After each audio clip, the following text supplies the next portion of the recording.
welcome back. This will be the last of my Li Tian series, and in this game he's up against the talented youngster Davindra Raj. Now round 1 games are usually pretty easy, but in this case when you're facing a talented youngster, it's generally not so easy. White goes for the bishop's opening with the main line d3. Li Tian goes for knight c6, and now White plays knight f3, transposing to the main line of the Italian. Li Tian goes for bishop c5, the old main line.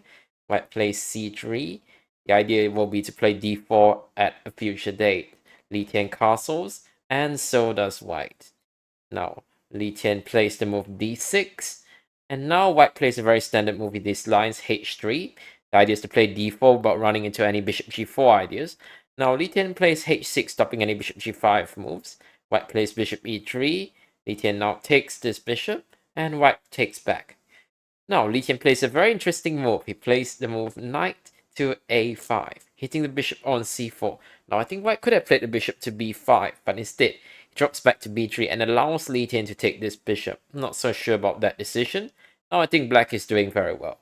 Li Tian plays the move c6. He's going for d5 at some point. Now, White goes for knight b to d2, and Li Tian simply plays g6. Gonna put his king on g7, where it'll be very nice and secure. White plays d4, trying to break in the center, but Li Tian calmly plays queen e7, and he's saying your doubled e-pawns could become weak in the future. White plays knight h4, threatening knight g6, which Li Tian defends easily with the move king g7. Now White drops his queen back to c2, and Li Tian simply completes his development with bishop to d7. White plays rook f2, and now Li Tian brings his last piece into the game with rook a to e8. Now, White doubles rooks on the f1, threatening the knight on f6, but Li Tian simply moves this knight to h5, no big deal. Now, White brings his knight back to f3, because knight on h4 was doing absolutely nothing. Now, Li Tian jumps in with his knight to g3, attacking the rook on f1, but more importantly, also threatening the pawn on e4. Rook e1, and Li Tian plays the move f5. White plays king h2, attacking the knight, and here Li Tian plays f takes e4. Now, the knight on f3 is under attack, so White needs to take on e4. And now Li Tian comes up with an interesting idea. He plays bishop f5. The knight on e4 is pinned, but White bravely brings his king out and takes the knight.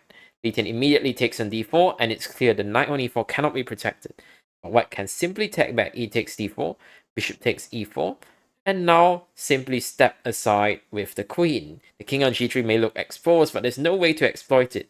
So Li Tian plays d5, trying to play queen d6, but immediately drops his king back to h2, don't want to get mated. Queen d6 check, and drops back to g1.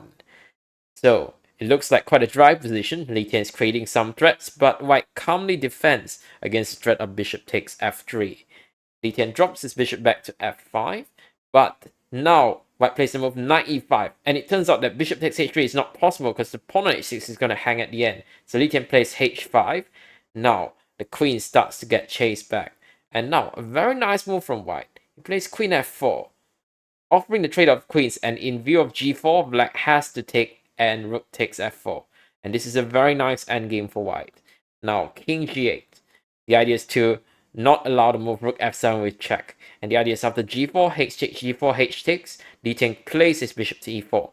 And the trap is that after rook f7, takes, he now has the idea of rook takes e5, winning the rook. So White has to take on f8, rook takes f8, and simplify the position. Granted, White is still a little bit better at the end. Certainly, Li Tian has no real winning chances unless White makes a huge mistake. Now, White plays knight d7 check. I'm not sure Li Tian should have allowed this. And he puts his knight on c5. Now, I think Black would still be fine with a move like b6, but Li Tian blunders with bishop b1. And this allows White to play knight takes b7, bishop takes a2, and knight a5, hitting the pawn on c6 and winning it. But White misses it. Now, the Black king comes back. And knight c7, a very strange idea. Now the knight is trapped after bishop d3. I don't know what White has done. After having a winning position, now he's actually completely lost. The knight is going to be trapped. Li Tian simply retreats his bishop back to safety, and now king d7 is going to win that knight on c7. Knight a8, that's a sad place for a knight. King f4, king b7. White desperately tries to attack the pawn on g6, but Li Tian protects everything. White must take on b6, but he only gets a pawn for the knight. It's nowhere close to being enough.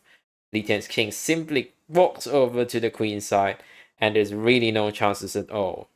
White's trying desperately to set up some sort of blockade, but White will eventually end up in Zugzwang, and that is going to decide the game. King c1. Now, bishop f5. Bring the bishop out of dodge, and now Black plays c5, breaking in the center. White plays a4. Li Tian's king calmly retreats, and it doesn't matter how many pawns you push on the queen side, they are not going anywhere. Bishop d3. Li Tian puts his bishop very nicely on e2, and king d2, it drops back to c4.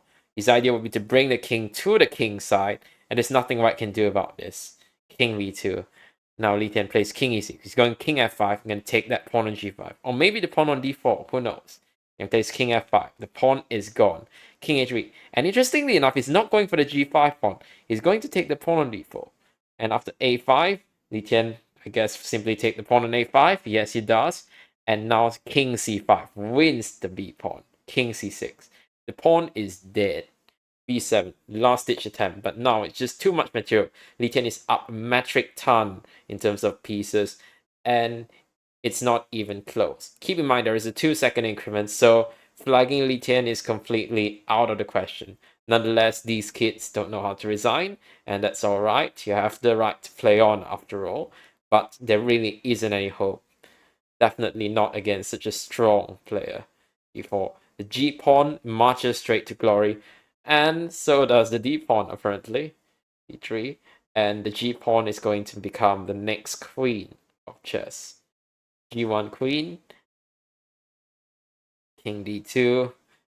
Last ditch attempt at stalemate is not going to work at all. I think I should have tried King D4, but I mean, it's not going to help any case because he is playing his Li Tian after all. And now the king being caught at the edge of the board is going to get mated very easily. There's no real choice here.